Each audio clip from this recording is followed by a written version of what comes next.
Champion status.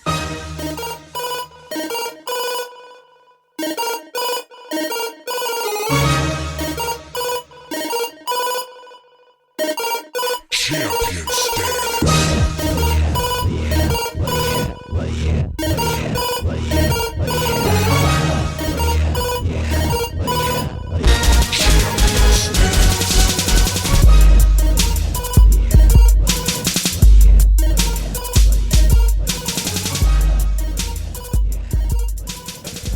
Victor Bulahwe here in Libertyville, Illinois, at Lake County Athletic and Boxing Club, and next to me Nick Asberry, who is heavyweight boxer. Hi Nick, how are you doing today? Hello, I'm doing really well today, thank you. How was your training? Let's talk a little bit about that. I know you just finished your training session. Yes, ever since I came back from the UK off the plane, I haven't stopped training. I trained the same day I came back, so I just try to keep on training year round to stay consistent with what I do, because I love what I do. Who is Nick Asberry and how did you first get into boxing? Nick Asberry is an ambitious, smart kid who makes horrible mistakes sometimes, but seems to believe in himself deep down inside and know that in the end, there's going to be a dream come true in this boxing game for him. So that's who I am. Well, boxing wasn't the first sport that you got into. What sports did you start with?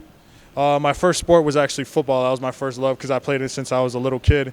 And then having trouble academically, not with smarts, but with people and with the whole like anger issues and stuff. Growing up, misfortune, and I let that take control of my emotions instead of me controlling my emotions. And then I made some not so wise decisions in my life, but I'm thankful for all of them because I wouldn't be here standing and talking, doing interviews with you guys here today. What lessons did you learn from those mistakes? Okay, the lessons I learned, life lessons I learned is to think before I even move. Forget talk, you got to think before you move because you got to know what you're going to do before you do it. That's the smartest move you could ever make, seeing yourself do a move that you know that you envision. So you're envisioning your moves and doing them. And that's self-confidence too, all on its own. How old were you when you got into boxing? I was 19, yes. Do you have any amateur background? Yes, my amateur record was 56-6. I was pretty high ranked as an amateur. And then I love the amateur game because it showed me so much, and I felt like it went by like that, but it was a blessing to have it as an experience in my life. Did you win any Golden Gloves or took part in any of the tournaments? Yes, in Chicago I won the Golden Gloves. I think I participated 3 times. Both years I went to the finals, knocking out everybody on my way to the finals. First year I didn't win because I didn't have fully respect for the game of boxing. I wasn't doing my world work, so after I dropped the kid, I was out of breath, huffing and puffing. But for the second follow-up, I just lost the inexperience, and the third one I just dominated the whole way through. So it was a very great experience. Chicago Golden Gloves. When did you decide to go pro and finish with your amateur career? Right up until I think it was, I can't remember the year, but I know it took me a year to get my license. It took me a year to get my boxing license. And after I couldn't find fights locally for amateur career, I'd have to travel a lot, you know, and then that's money out of pocket that I didn't have and didn't have a forehand to help me out at that given time to make those type of flights to different countries or whatever like that. But I had just enough help to get me by and have an outstanding amateur record. Who's team Nick Asberry and who is working with you right now? Who's team Asberry? I would like to say I have 2 managers. One of my managers is Matthew Zakovic. He's always with me all the time. I work for him. And then he has a team of the business that he runs is Lead Smart. It's Matt Konlowski, Brad Schillings, Zach Seelan, Jess Solful, and Rafael Hoyas. I hope I got everybody's name right, but that's the team. And then my sports and conditioning coach is Larry Lentz, and my boxing coach is Mating Ahmed. And we're here at Lake County Athletic and Boxing Club where you do your conditioning. I've heard it's one of the strongest programs in the Midwest. Could you talk a little bit in details about those conditioning programs? Okay, yes, but before I get that, I forgot my second manager. My second manager is Ernie Brown. Very, very thankful for that man. Very thankful for that man. And I do my sports and conditioning here. This is the top-of-the-line facility, more than 75,000 square feet, with a plethora of just great things that we can do here. We got everything from chiropractors to professional athletes training people to people that have solid credentials that are here training people. Like you can come here and I believe you could reach the top elite level in your life at any given moment because everything is here. It's just up to you if you want it bad enough. Well, in 2014, Nick Asberry got 5 fights behind his belt, 5 professional fights. Yeah. In 2015, you just got only 1 bout. What was it? What caused that? The funny thing about it was my first like 5 like pro fights, I wasn't even sparring, I was just training. So I had no sparring prior to that because it was hard to find sparring because big guys, most of the big skilled guys are overseas in Europe, but they're not that much over here. So I had those fights awfully quickly because those guys are willing to take those fights. They don't know who I am really, but they just see the highlights like of little certain things that I'm not too scared of. Coming in 2015, I was coming off a couple camps, or at Brian Jennings' camp, I think it was, and then coming off that, and then a lot of people see that as my background and be like, oh, he made it through the whole camp. Oh, he was there from start to finish, and there was only 2 people, me and Travis Walker, that were in the camp still there, sparring with Brian Jennings, and we gave him really good work. And then people hear about that and don't want to take the fight in 2015. So it was hard to get fights in 2015, but I promise to be way more busier this year, way more. And you just got back from London. How much time did you spend there, and why did you go there? Oh yeah, I went to London to go train with Tyson Fury. It was awesome because I was a major fan of Tyson. His wittiness, like his goofiness, I was a major fan of that. Then I learned to become a fan of his boxing skill. Well, I had no other choice to fighting him every day for like 2.5 months. But coming off that is a big confidence booster. You see the top elite level athletes, and he just congrats on Team Fury and their win. It was a beautiful win, beautiful win. Well, some fans heard Tyson Fury sing at the press conference. Have you heard him sing in training? Yeah, well, actually, it's nothing new to us. I mean, like when we see it, like we're like, oh, okay, Tyson's just singing. So the world is like, why is this big dude singing after he won the belt? But like, that's the way Tyson is. He likes when we're sparring, he'll move around the ring and sing to you, and still punch you and beat you up, and you'll be wondering why I got so much lumps. And he sung me "Oh McDonald." You know, it's kind of contradicting, but it's funny. I mean, he's quite a character inside and outside the ring, and I have major respect for the Furies and everything that they do. And I will be back for their training camp later on this year, so that must have been pretty good work for them. So, How was London for you? Was it your first time that you travel overseas? yeah, that was my first time. It was like Narnia going over there. I swear to God, I thought I saw like a unicorn somewhere. No, I'm just playing, but like it was just everything was different. Everything was much more older. There was more castles and stuff that we don't have in the U.S. And then I learned to appreciate stuff in life more. Actually, going over there and talking to everybody from the United Kingdom. They're really great people and really positive people, and really helped me define my personality and my character.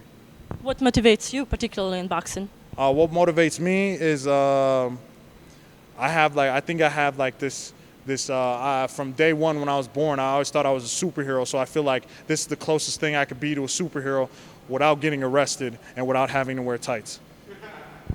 Well, superhero, it's not your nickname, but Terror is. Yeah. Who first gave you that nickname, and where is it coming from? Eddie Solis is the guy who introduced me to boxing, and then because I was getting in trouble in school, and he just showed me a different way to exhort my force and my athletic gifts. But the terror is the name that they gave me because being in the ring with me is like a terror. Like I try to break you down past the point of just the ring. The ring is just one thing. Life is another thing, and the two have to. I make you take your character of the ring and your character in life, and I mesh them together. And I make you think about what you're doing and questioning yourself, and then I start breaking you down. That's just the mental side.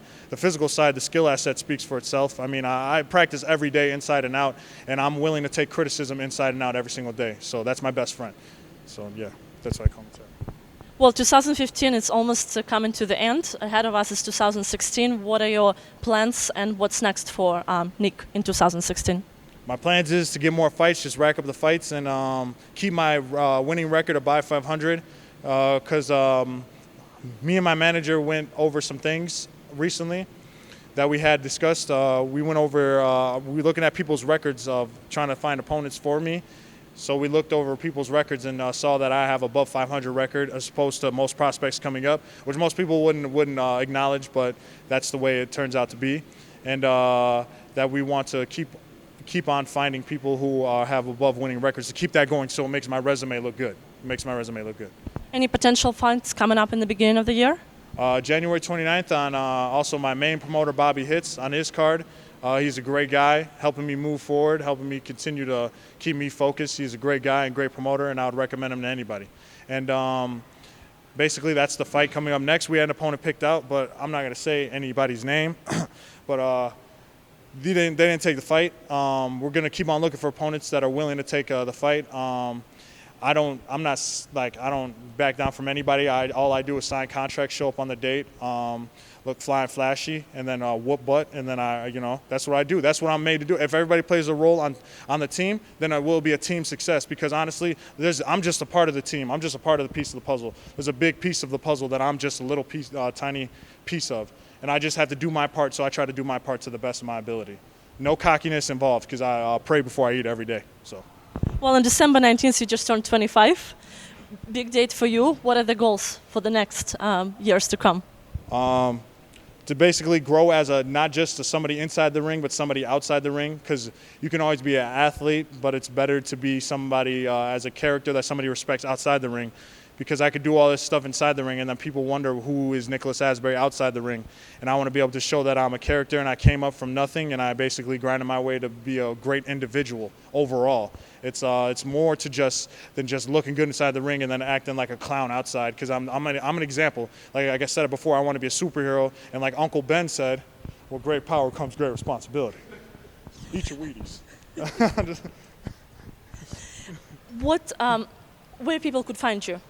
They can find me on MySpace. I'm just playing. They can find me at Facebook at Nicholas Asberry, Nicholas ASB as in boy, ERRY. And then they can find me on Instagram at Terror121990. That's Terror121990 on Instagram and Twitter. And give me a shout out, tag me in a picture. Women Crush Man Crush Monday, whatever. That's a superstar time right here. Any shout outs you want to give to your fans or people who would like to follow you in the future, promoters, sponsors, people who surround you every day and help you out around? Yeah, to the kids, I just pray that you think you're better than me and try to be better than me and try to go forward and go harder than me. Try to be one up than me, and don't believe that I'm the surface of what I'm the surface of what kids at box see. I want them to know that they could achieve anything better than me, okay? Because I want them to all be good as people in life, because I really care for the kids. And as the teenagers, the same thing that goes in kids. To the adults, please buy tickets and show up to the events, please, and thank you. And to the older people, I'm thankful that you have paved the way for us now today. That rhymed. Ladies and gentlemen, up-and-coming star Nick Asberry here at Lake County Athletic and Boxing Club. Champion status.